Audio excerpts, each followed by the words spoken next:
All right, we're going to get started, everybody. So welcome to the November edition of the Cerini Nonprofit Connection. With Giving Tuesday, the holidays, the end of the year, all kind of coming up pretty quickly. A lot of nonprofit organizations we're seeing are scrambling to try to figure out what approach they should take and what they should be doing from a year-end fundraising campaign and kind of what they should be looking at. So we figured today that we would bring up today Erin Ward and Bobby Ellert from Inspire Hearts Fundraising. To maybe provide some strategies on what nonprofit organizations can do to bolster the year-end fundraising. So thank you, Erin. Thank you, Bobby, and welcome for joining us today. Yeah, thanks for having us. We'd love to be a part of this, especially our helping our Long Island neighbors and everyone across the nation. Yeah, everybody could use some help these days. Absolutely. Right. I mean, there's so many changes that have gone on, but even before COVID, I think there was a lot of changes and movements. You know, AFU talks about them all of time. So we're excited to share from our perspective what we see within our network, as well as within our friends and in Long Island and beyond Long Island, because we're a very special group on this dish. Yeah. So thank you. And before we get started, maybe you guys can talk a little bit about what you do for the nonprofit sector and how you help the industry. Absolutely.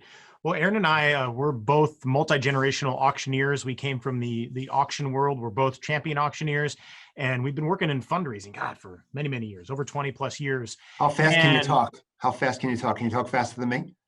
Yeah.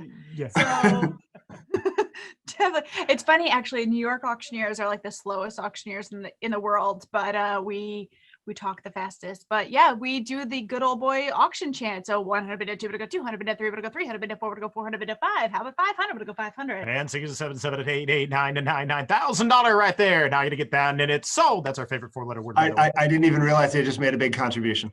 Was that awesome? Yeah, that's great. That's great. That's what we used to use. You know, historically, that's what we used to use as the magic at the gala. Would be that fun chant and get everybody excited and get them engaged, and you know, hopefully find that person that was just outbidding their friend, and then you get like one big massive gift. And we love auctions. That's where we came from. But we've noticed, like I said, there's been so many changes that have gone on. I do want to sidebar here for just a second to say who we are. So I'm Erin, I am from New York, and Bobby is transplanted to New York because we actually met through the auction industry. That's right. So with both of our moms are auctioneers and our family is auctioneers, we met at an auction conference and we fell in love. So as we're talking is we are seeing fundraising, especially at events and beyond, much bigger than that, than just that one person winning that auction item. You know, before we were, you know, when we were in big ballrooms and there was, you know, hundreds and thousands of people raising cards, you know, to support their favorite nonprofit, this giant pivot that happened, you know, it had given us a chance to kind of step back and relook at this and how can we evolve our own business? And now where we were on stage live, now we are on stage virtually, where we are, you know, in our virtual studio here. And it's more than just auctions and more than just paddle raises. It's about that, you know, kind of that stories and helping nonprofits to tell their story and make those community connections. And I think Bobby kind of skipped a step here. This is what I was going towards, that we met in the auction industry. We love auctions, blah, blah, blah, blah, blah, auctions. We talk fast. But what this transition happened is we realized that more than one person at an event wanted to give, that there was a social change happening during galas. Now this trend moves over toward appeals. This moves over to your event special appeal as well as your year-end appeal. Mm-hmm. So this is what Bobby's talking about, is there was so many people that want an opportunity to hold their paddle up.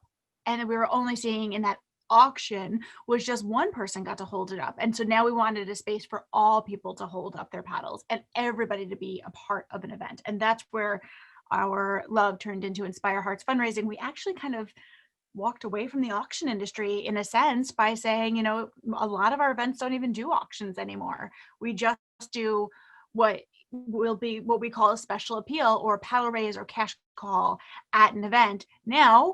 Now lead into where you're at, which is we don't have a stage anymore for now.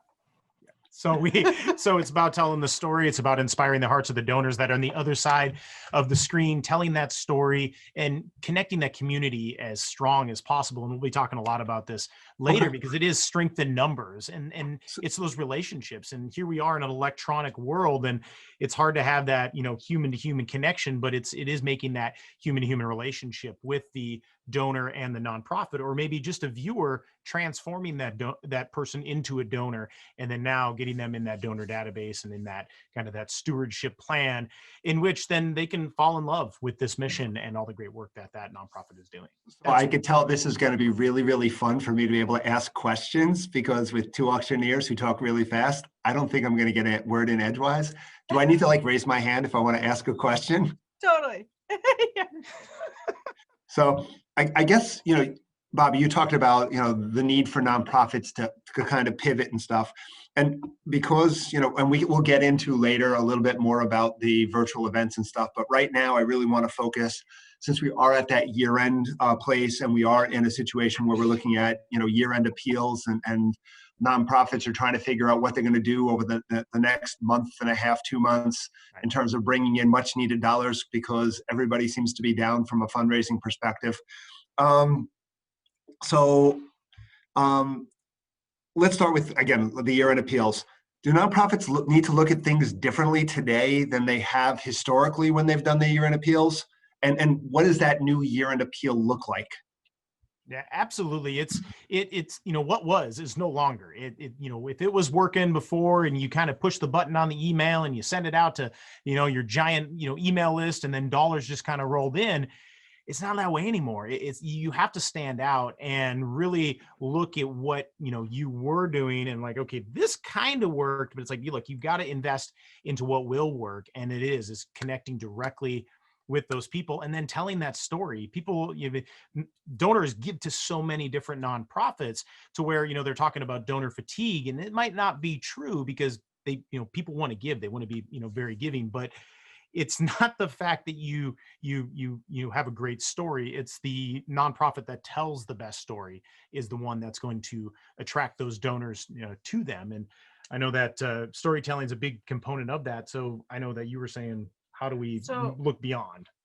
Well, so Bobby's a really great focal point on storytelling. So as we mentioned, where we used to come from, we now focus more on working with the clients that are looking at the bigger picture from the fundraising perspective. In fact, something that one of my clients calls me is their on-stage development director, because that's really this moment during an event or during an organization is part of a giant wheel. So when you're talking about your year-end appeals, that plays into your beginning appeals. It ties into your thank you letters, your gratitude. So for me, a lot of the reason that I'm involved with nonprofit work is I'm actually an activist. So I believe in social change and I believe in humanism. And so for me, I look at the authenticity of a nonprofit, and that is a huge shift that has happened this year.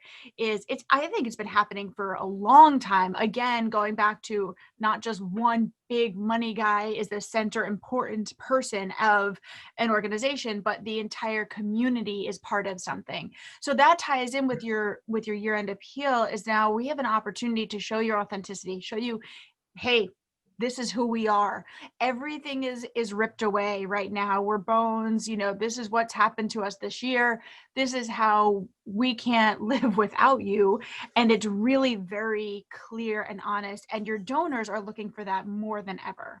So that seems to kind of raise a couple questions, because you talked about a couple of things. First of all, you talked about, be honest, be open, be transparent, I guess, with donors. Does that mean we use, and I don't want to say the Chicken Little approach, but I mean, the sky is falling, where we don't have money, we didn't raise the money we were supposed to, so we need your help more than ever before, and come from that angle? Or do you come from the angle of, look, here's the societal change we make through our organization, and here's the impact that you can have by supporting us? Or what does that look like now in terms of that appeal? And is it still in paper? Is it an email? Is it a video? What is it? So you have to be honest about who you are. I can't say to you, this is the approach you have to use for everybody, because not all people are in the sky is falling Some are in the, hey, we did better than ever this year. There are nonprofits that did tremendously well this year, and they need help in other ways. They need to share, this is where our society needed us to step up, and we were able to do that because of you. So there's a lot of different stories there, but the clearest is the transparency of it. There's a story about a nonprofit that was, it was like this perfect moment. Everybody was giving. It was around the holidays. It was a big natural disaster. And there was all this giving happening nationally around the world towards this nonprofit. And the nonprofit actually came out and said, whoa, we can't take any more gifts towards that situation. And if you want to, we will give you back your money, but we can't actually fulfill this anymore. And so we, in the nonprofit area, we're like, oh my God, how are they saying this? They said, if you want to give just blanketly and let us use it at other natural disasters or use it at other projects, or you want to keep helping in other ways, then we can take your gifts, but you can't just target them just for this one thing. There was like a slowdown of giving, and within 24 hours they had like tripled their giving, that the donations coming in had come in exponentially more than ever before. And it was like a oh wow moment, because it was the honesty of, hey, that's awesome, we physically can't do more work here, but we have way more need in these other areas. And again, this comes back to the transparency. It comes back to showing, what did COVID look like for you? What did the social activists look like for you? What did hunger look like for you? What does housing look like for you? What does social change look like for you? What does art and culture look like for you? Exactly. And sharing that. So I can't say, hey, everybody come out and say, oh my God, we're not going to make it, because first of all, that's going to scare some donors, unless that's true. If that's your truth, you have to speak it now, because this is what your donors are going to be looking for, is looking at the truth of your organization. How many people did you help? How did you help them? What did that look like? And you know what? Thank you. Mm-hmm. Because the thank yous and the acknowledgement of the people who stepped up this year, who did donate, who said, hey, COVID's rocked my world, but here's $10 towards you. Those people will be legacy donors. Yeah. And I went a long way, sorry. That's all right. And Ken, you kind of asked, like the methods of this, of, delivering this storytelling. And there is no one magic pill anymore. You have to meet the donors where they are. And, it is a multi-generational donor, kind of world now. I mean, you have your baby boomers, which they get the piece of paper in the mail and they're like, oh yes, we're into this, and then you have the Gen Xers that, are good online, and they see that, maybe an email, they actually read their emails. But then you have the millennials that are coming up, and they're the ones that when an organization gets in early and makes them feel good, they're going to be with them for a long time. So it's really meeting, these particular generations where they're at, and utilizing, that strategy like Aaron talked about, not just, okay, we have to focus only on year-end appeals. Yes, your year-end appeal is going to be one message that's going to go out, but 2021 is going to be a giant opportunity as well. So how does that message at the end, like, okay, yes, we went through this, and now here is where we are, help us move towards the future, because the need isn't shrinking, the need is growing. And with your support, we're able to provide those programs, those helps, and fulfill our mission. So it's getting that out there that it is, we're always looking forward.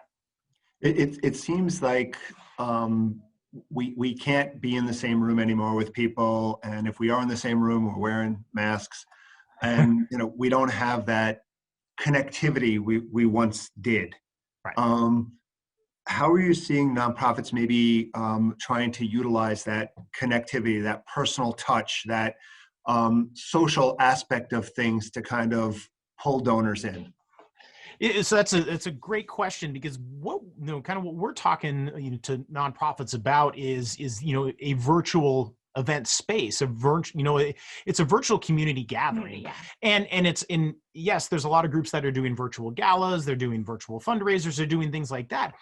But the ones that are most successful within that have create a virtual community space in which, I worked with a nonprofit in which they're implementing Coffee with the Director, that every week, people can log on a Friday morning and have coffee with that director and learn about the work that they're doing, learn about the needs that they have, build those people-to-people conversations that then they can take offline and, have a phone call or have a one-to-one Zoom. And then all of that is going to build towards that much larger, bigger, community-based, event where everyone then can come together and celebrating. And it's creating that normalcy of like, yes, we want to come together and we want to do something together, and we want, our powers to synergize and make some amazing things happen. But yes, just because we can't get together in a room or meet face to face for coffee anymore, it's a bigger opportunity at play that's there. Actually, I'm working in a gala tomorrow night that it's not really a gala, it's more of an award show, but they had a program. It was helping older adults, and they, went in and, kind of provided, in-home care or an in-home buddy. But since COVID happened, nobody was going into in-homes anymore. So then they created this virtual, this phone bank in which there's phone buddies that are calling and checking in on these, on the seniors that are there and seeing how they're doing. So they had to take this whole program and go virtually with it. So now they're taking their award ceremony, their big event, what they had, and really piggybacking off of that. And like, look, here's a virtual space where we're going to gather, we're going to celebrate, and we're going to virtually fundraise. I want to back up to something really quick that you asked a little bit earlier, Ken, was about the strategies in mail versus videos for year-end appeals. Because again, now back to my social, but also with this process that you're talking about is community. And so there's a couple of factors that have stepped in here. Now, we were transitioning away from paper, right? Everybody was transitioning away from getting hard mail, but you just had a huge rally against the Postal Service. You just had a huge awakening towards Postal Service being an essential worker.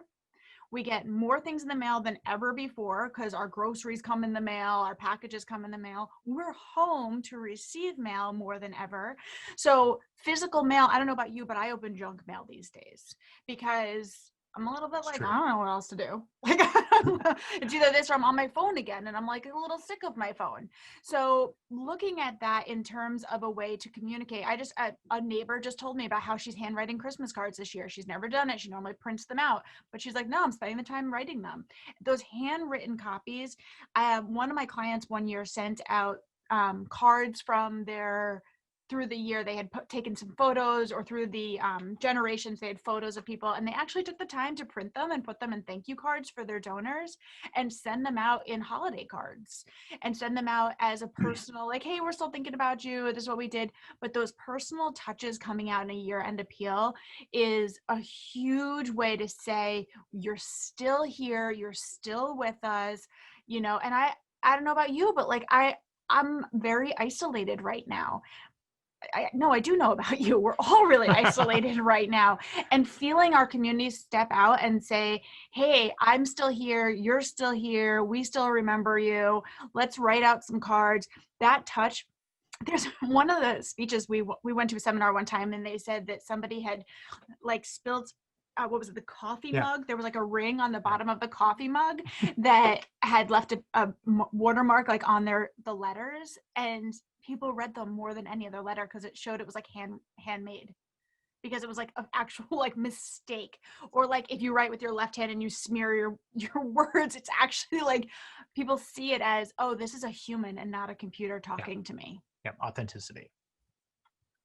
One of the things, and that's a good point. I mean, we had a situation where we had ordered some shirts for the office through Spectrum Design, and I got a phone call from one of the parents of one of the adults who had helped to produce the shirts, thanking me for utilizing Spectrum Design, and because of that, it definitely left a mark, and we've used them again. Nice. So it's things like that. It's that personal touch. It's that drawing in and everything else. I think that kind of does make a difference. So I agree wholeheartedly with you. So, and that's why I think the videos go very, very well, because if you can kind of share the impact or share the difference through a video, and and again, it depends. This goes back to Bobby, something you had said. You have the baby boomers who are looking for that paper, and then you have the millennials who would rather see the video. So, and if you can kind of capture that millennial early on, and a lot of millennials have already started giving, and that's something that's kind of ingrained into what they do. and you capture them early on, you've got a donor for life. Yep. I mean, I think it's even beyond millennials right now. I think that I don't even know what they're called, but my kids are It's donating. Generation Alpha. Oh my God. I just saw that yesterday. Really? But the kids are looking into it now. I have a lot of kids. My kids are 5, the youngest is 5, and in his, well, no, I guess it's the 8-year-old. They have given for birthday parties. They give donations to their favorite nonprofit because a lot of them have too much stuff. And I actually got a call from a friend's mom who said, would you mentor my 8-year-old? She's a natural born philanthropist, and I think she would be perfect for this. Would you consider talking to her about giving? People are younger people. We've seen even in the virtual galas, which I think is the coolest part of the virtual galas. This happens to you so many times. People will give, and we love interaction during the virtual galas. So we're like, hey, tell us who's giving, type in the comments. Well, we've gotten a couple of times where a kid who would have never been at a virtual gala types in and says, I'm giving my allowance. And that echoes billions, so they've given a little. If you follow up with them, or you continue to follow up, or their parent sees that, or their friend sees that, or an adult is like, well, I'm matching that. I'm adding another 0 to that. Yep. And we see that gift grow even bigger. So thinking about how we're touching these people, and you did mention the videos. I do love videos, but I think that sometimes it scares some of our smaller nonprofits if they think like, I can't produce a video. Yeah. One of our biggest clients now, who has grown wonderfully, one year we had them all, it was a homeless men's shelter, and they took selfie videos, men just in different areas, and they just were like, hey, thank you so much. And it was like on their cell phones. They cropped it all together. They were so, I want to say, like, shoddy, like, I don't know what the word is, but they were just like all different, quality of cell phones. But hey, look, I don't want to see that man using a 4K camera and I'm supporting him. Like, I'm cool that he's using his cell phone and he's just like, hey, this is where I'm at right now, this is what I got, and show me who you are and that I've helped you. And that goes really far, and especially millennials and the younger generations. I'm a millennial, but we are looking at it and saying, like, I want to know where this is going. I want to see where it's going, but I don't want you to send me, $1 million gift because I gave you a gift. I want to see this human that I've helped. Mm-hmm. And I think that human to human is really important. And again, I think in a lot of the reality shows, I mean, that's exactly what they do. They try to draw you in by giving you the backstory. And I think a lot of times if you can kind of get that backstory and get that connection to your organization and to the people that you serve, I think that kind of goes a long way in terms of, helping to pull in people, which means pull in money. Yep, absolutely. Yeah. And you had talked about video, and Aaron just hit it right on the head. It's that authentic video, telling your story as real as possible with the tools that you have. And everybody has a cell phone. Every nonprofit has a cell phone. So use that to help tell that story, and then broadcast that message into many different places. Paper, click here, or, check out this link, email, click here, on that social media, click here, and then, drive them back to that message. And then once they're now home on your website, and then that's where you can keep that story going and keep tugging at those heartstrings. And then here's the donate button. So from what you said, and we started off this whole thing talking about year-end appeals and what we do from a year-end appeal perspective, but from what you're saying, it sounds like this is a process. Yes. And that the year-end appeal is just one cog in the whole year-long wheel that's going to take place, and that there needs to be multiple components of this to kind of tie everything together, like branding or anything else, that you can kind of tie all these pieces together so everything becomes a coherent process in terms of what you're trying to accomplish. Where does social media fit into all of this, and where does how important is the Facebook, the Instagram, the LinkedIn stuff in terms of all of these components? Well, it comes to be top of mind. There's a ton of noise that's out there. I mean, and now, thank goodness, the political noise has gone down a little bit, but now we're going to definitely have quite a bit more year-end, giving noise that's going to come out there. And you have to, as a nonprofit, don't be scared to share that story, to share your impact on a very regular basis. 2 times a day, once on Facebook, once on Instagram, throw something out on LinkedIn, or have your board members throw something out on LinkedIn. It just helps people to stay top of mind. I mean, you can send out, 1 email every other day as you're ramping up towards like Giving Tuesday. You could send out some more, but you do need to make sure that the messages that you're sending out and the stories that you're telling actually mean something and are showing that impact that's happening, or utilizing gratitude messaging, not just donate to us. Because when you see that, automatically it's just salesy. You're like, click. I'm not. I don't want to hear that. But once I see that, I'm allowing an organization to send me messages, when I like their Facebook page, when I follow them on Instagram, when I sign up for their email list, I'm saying, no, give me stuff, give me things that I want to see. And if you can give me the things that I want to see, impact that I'm having on them, then, oh, okay, yeah, I want to see some more of that. And then that's what's going to really kind of raise that, that emotion, and raise that desire to actually make that action. And then as that goes on, then sporadically kind of seasoning those messages with that hard ask, like, look, you've seen what we've done. We need your help. The need is more than there. Join us today. I think that goes back to what you mentioned before, Ken, is seeing the backstory. I mean, what do we want to see? Show us what we want to see. We want to see the humans. What are they doing? Show me a little clip. What's happening today? I even like it when I see some of the staffers like having a little office party. Yeah. They're in, their little clip of them like, hey, today's Monday. Mondays stink, but we're working from home, whatever. I'm like, oh, there they are. Love them. I like just seeing what they're doing. And we follow all of our nonprofits and try to like see what's going on with them. But again, you're right on. It's all part of a big picture. So it's almost like you need to look at an entire calendar and say, like, what is our goal here? When is our event? Like this kills me, is I never understand why at an event, they never say, see you next year, December 5th. Like, why not start talking about it already? Like, let's start planning. You plan our seminars or our conferences are always planned 5 years in advance, multi-year contracts, whatever they are. But like, why not start prepping people, get them excited that this is going to happen again, and that's the same thing. And I think people do want to know what you're planning for the future. And of course, you don't know, because none of us do, but you have some kind of idea. And why not be honest about that? Like, taking polls, what do you want to do? Virtual live, who wants to have a mini party? Like, you can be talking about these things and throwing it out to your viewers, your donors, your guests, your supporters, they're all the same people, your volunteers, and getting some of that feedback. And social media is a great way to utilize that. Is really you want to use it as an engagement tool. Yes. I think using it as marketing is not as exciting anymore. Right. Ken, I'd like to give one tip that I'm not sure many nonprofits know about this, but I mean, we've all seen have all seen the movie, The Social Dilemma, but it's all about, engagement, like Aaron had said. And the way that you can have your social media posts stand out more is the more engagement that they have. So this is where you need to task your staff, task your committees, and task your leadership, your board members, to actually engage with your social media. There's 4 components to a true engagement that's going to boost your ranks of anything on social media. They need to like it. They need to share it. They need to comment on that post with 5 words or more.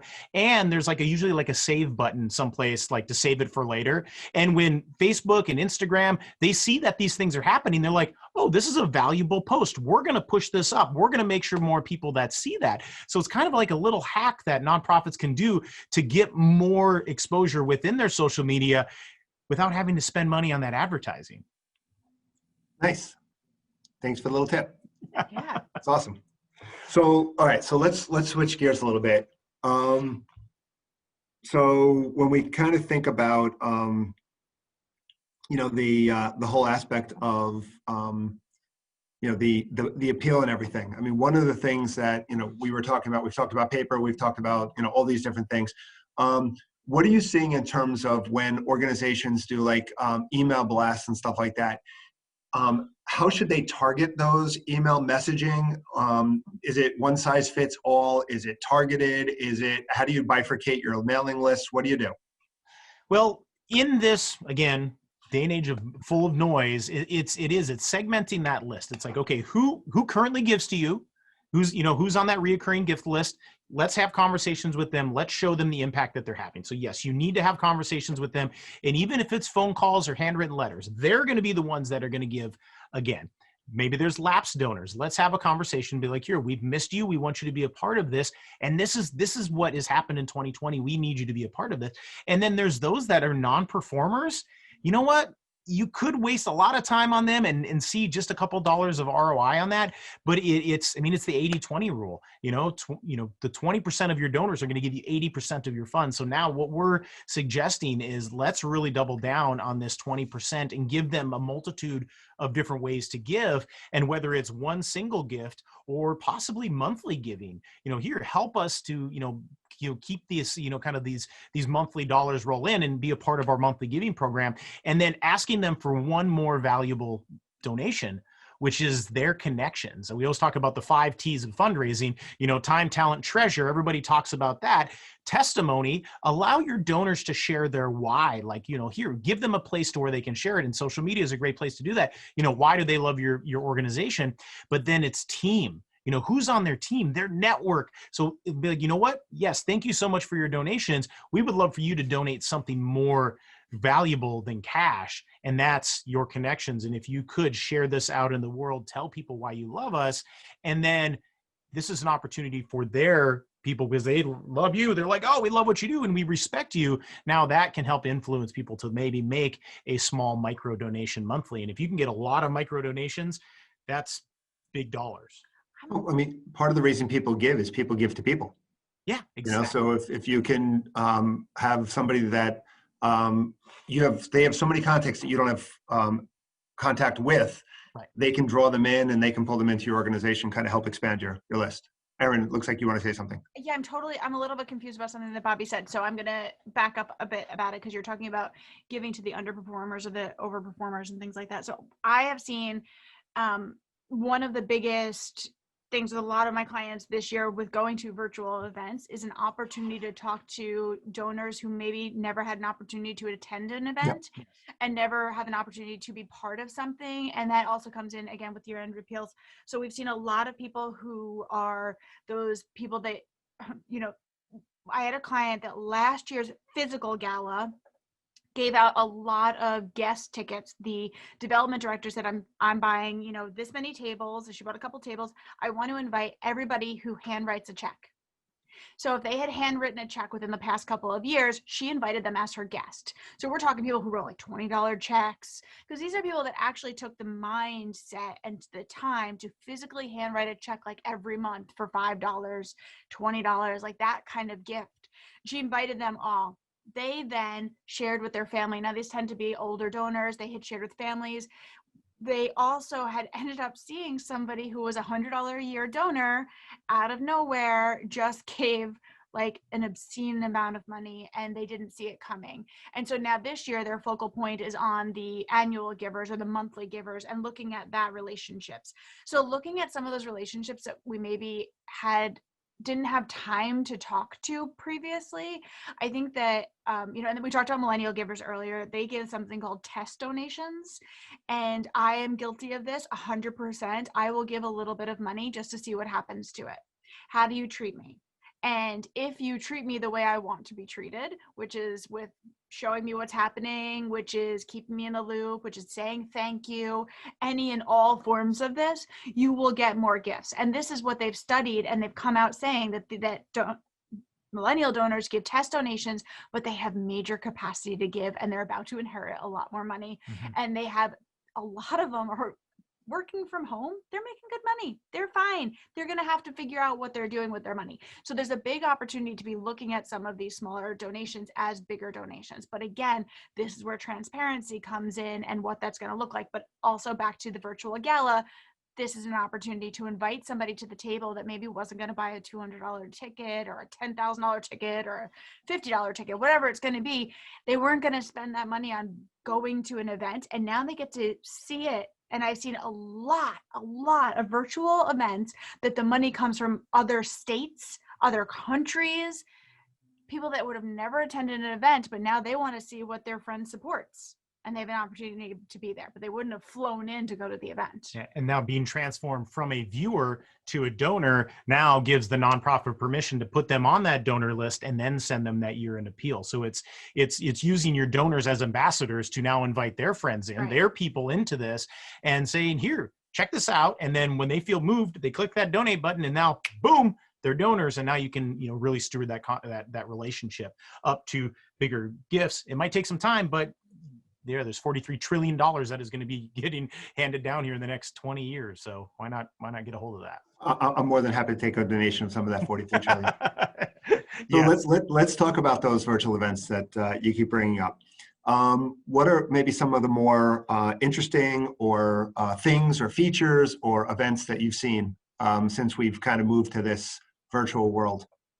Wow, we've seen everything from the spectrum of the Jerry Lewis telethon all the way to a full-on virtual gala with entertainment and food being delivered and a champagne toast and so much. What I love about this virtual event gala space is what we have is a virtual whiteboard. Like you can really do whatever you want or whatever is going to make you stand out in the world that you never could have before, where it was the recipe of the boring rubber chicken dinner and the long-winded acceptance speeches and the auctions that scare people away and all of those things. It's like now it's actually creating a space that's easily digestible. 30, 45 minutes is kind of the max attention span of any human being, especially with Netflix these days. So it's how can you create something fun and engaging and powerful and moving in that short amount of time, and really just standing out with your mission and with your message and really with that brand. It's like, look, here we are, this is what we do. And it's very unique. And the ones that are being most unique within it are the ones that are being most successful. That's the key there, is the most unique. People are, you cannot cut and paste anymore. There's too many opportunities to go to too many virtual galas. So many. That you really have to be interesting. So we have seen everything, like Bobby said, we've seen events where you pay to come to them. We've seen free events. We've seen educational events. We've seen just entertainment events, Q&As. A lot of celebrities are engaging in events because they can do them from their couches. And Literally. they need to get paid right now. So there's a lot of different opportunities that are out there, and there's a lot of ways to keep it fun. There's also ways to edit events. The person that you always wanted to edit, you can do that now. You can pre-record things, and so that's pretty awesome. We for the unique events, there's so many fun things that have happened, but I got to agree with Bobby. I did the Susan G. Komen Race for the Cure, which was a 30-hour race marathon, and we kicked it off with a 4-hour gala, which it was only 45 minutes, but it felt like it was 4 hours, but it was a kickoff. And when we looked at our scheduling, they were like, well, this is how we've always done it. And I was like, oh yeah? Tell me how you've done your virtual galas before. And they were like, oh, right. We've never done this. And I was like, right. And you've hired somebody to come in and say, this is how, best works. And they were like, yeah, like we had no idea, but they've always done it. Honoree, serve dinner, auction. And we're like, not going to work. And they're like, what? So you have to really be looking at that big sign on the, that says, this is how we've always done it. And every development director I know, when you get in that job, they're like, well, the rest of the, we've always done it this way. The committees, and you always are like, but I want to change things up, but we've always done it this way. This is a huge opportunity. This is an opportunity for, like I keep saying, transparency, social.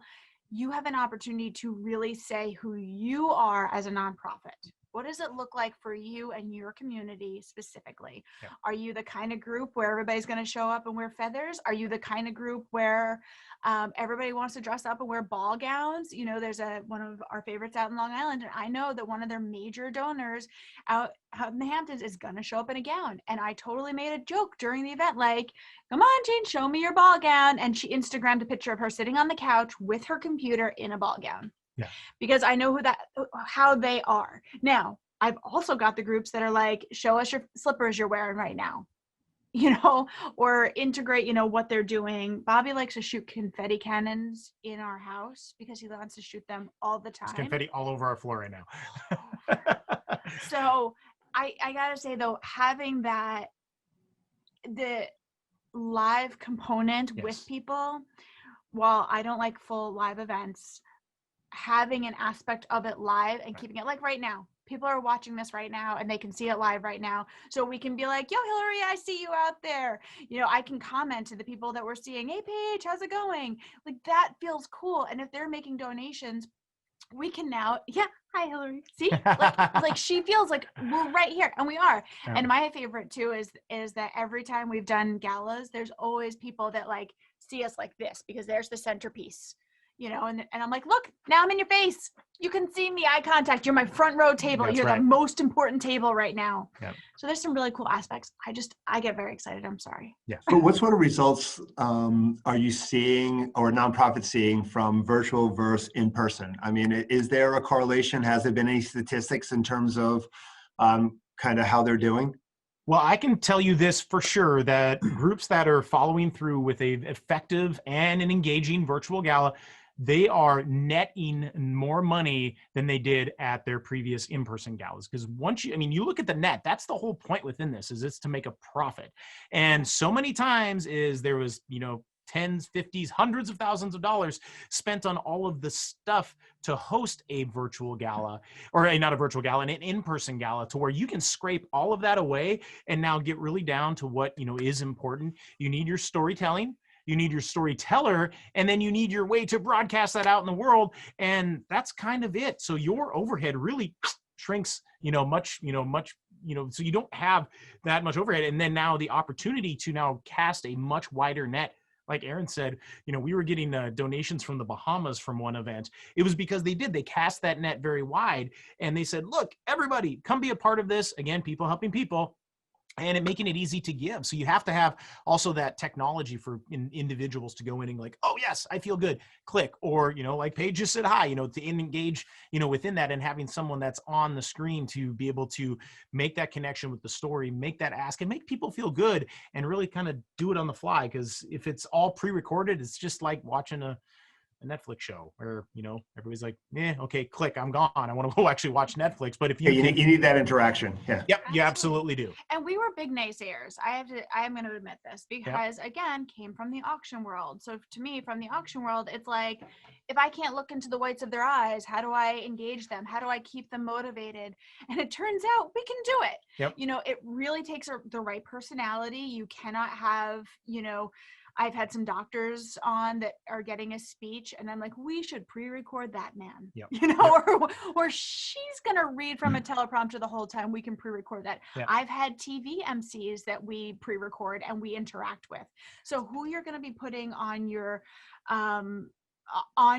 live component is very important, as well as who's going to be in the other component. Now, Bobby mentioned the overhead. It's funny. I know when you said that, I remembered that what you're going to invest in your overhead is a thing. As auctioneers, we always said they have to be able to hear us. They have to be able to see us. Like, these are the things that are important. And we need people to talk to. You have to market it. You have to get the word out there, and you have to really. But they always bring that spent money together. on the table linens, and we were like, that doesn't make you money.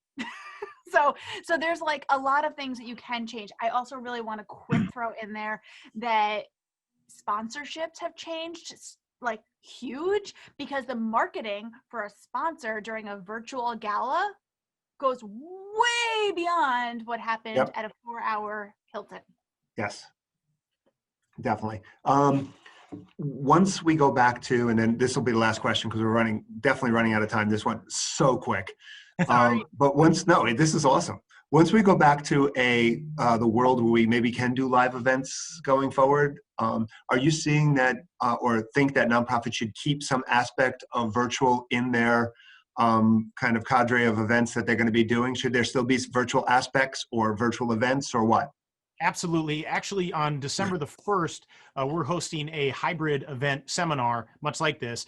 And it's talking about how to bring in that virtual event to your live event, or what was your live event to what can it look like now, working within the CDC guidelines, social distancing, all of that, creating a much more intimate space in which it's a great experience for the person there, but then translating that experience into a virtual, donor experience. Like, how can you connect those two, make the people feel good that are in the room, but then also broadcasting that out into the world is a big thing. And it's going to happen, because eventually we will get back to in-person events, and we've already have hosted a couple hybrid events that were great. But it's like with 20 or 30 people in the room, and everybody is spread out in this giant ballroom, but it's fun. So really, I'm going to talk really fast now. there's a venue in New York City that is now offering an opportunity that they have to book a certain amount of people for their venue space, but they don't know what that's going to look like. So they're selling the opportunity that if they can't have everybody in the same room, they'll send the food to somebody's house.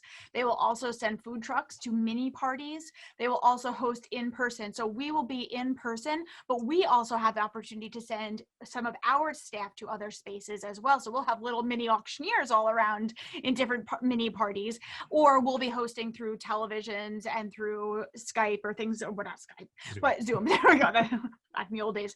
So there's all these opportunities to engage, but it is going to be a bigger opportunity than it is just in space. Although you are going to see mini galas popping up and higher ticket price galas that are going to be exclusive galas. You're going to see a big move in exclusivity for a while also. What on this virtual world, one of the questions just came across in this virtual world. What should sponsorship opportunities look like? So what used to be on the, on the step and repeat, the logo in the printed program, maybe one mention, in the program on the PowerPoint. I mean, here you're creating a higher value sponsorship opportunity in which they're on your website. They could be like us. You can see our little button there on the screen. Virtual sponsors can sponsor segments. They can sponsor different actual pieces that maybe get sent out, swag boxes, dinner, bottles of wine. They can get sent. I mean, the value and the opportunity for sponsorships is like risen exponentially because you're able to create more impressions. And that's what's great about this is you can touch more people than you ever were able to where you had a 300 or 400 person in-person gala and you excluded your thousands of other people, but here you're able to get that out there and show so many people this is who we are, right. and this is what we do. It can be given in little. We can do little commercials throughout the event. There can be. We're seeing tons of alcohol sponsorships where they're doing an opening wine tasting before the event, or cocktails before the event, a happy hour. We're seeing match donations during the appeal, during that online giving. Those big sponsorships coming in. Oh my gosh, ABC Bank just gave this amount of money and they've challenged you to match it right here and now. Thank you, ABC. Thank you. Oh my gosh, we love banking there and this is what they're doing. I mean, we can be talking about them more than just their name up on the screen. And that is a great opportunity for them to really be said and talked about. So those bigger gifts can be utilized as just gifts instead of in different ways and be kind of used a little bit differently. Yep. Okay, as I said, we're running low on time. If people do want to get in touch with you, how do they go about getting in touch with you? Super easy. We're everywhere in the world. Inspirehearts.com. Find us on LinkedIn, find us on Facebook, find us on Instagram. We're everywhere. And, we're happy to help any way that we can. I know there's tons and thousands of questions. And every week we answer as many questions as we can by anybody that wants a free 20-minute consultation. Reach out. We'll have a conversation, answer any questions that you have about virtual fundraising, virtual events. Easy. Hey, I do want to really quick. Hillary had mentioned a question earlier that asked about the metrics of virtual versus live galas. I just want to touch on that we are seeing huge different numbers than ever before. But we're seeing, again, going back to the annual appeal, is that the gifts from a virtual gala, the virtual gala can be posted on your website and things. And we are seeing gifts after a virtual event that are way higher than at events and after events that have ever been before. So while at a virtual event, you might see, hey, they didn't quite get to where we thought they were going to get, or maybe they did get to it, but we're seeing from 24 hours to about almost 10 days after an event, the money coming in is huge. And that leads into your end of year. And they're seeing triple the amounts that are coming in, which is crazy. But it is a longer process. Awesome. Okay, great. You guys were so fantastic. You guys were extremely energetic. This was great. This was actually one of the more fun ones that we've done. So I really, really appreciate it. I think everybody learned a whole lot from you guys, so that was awesome. For everybody, tune in December. We're going to be doing things a little bit differently. Instead of doing our normal Cerini Nonprofit Connection, we, since the whole issue of cybersecurity is such a big issue these days, and you got a lot of people working from home, we're going to be doing a cybersecurity panel. It's going to be open up to everybody, not just nonprofit organizations. That's happening on December 1st at 9:30. We'll send you out information. So hopefully you guys can join in, and we'd love to see all of you there. In addition, don't forget the Long Island Imagine Award applications are due by November 30th. Get your applications in. You got 20 days left, and lots of opportunity for you to hopefully, walk away with one of those Imagine Awards. And even if you don't walk away with an Imagine Award, being in the room or being at the virtual event, being able to share ideas and concepts and everything with other people. That'd be great. And we'd love to see you there. So stay safe and we'll see you next month. Thanks, everyone. Thanks for participating. Thanks, Erin and Bobby. You guys were awesome. Thanks, Thanks. Ken. Have a All right, great day. take care.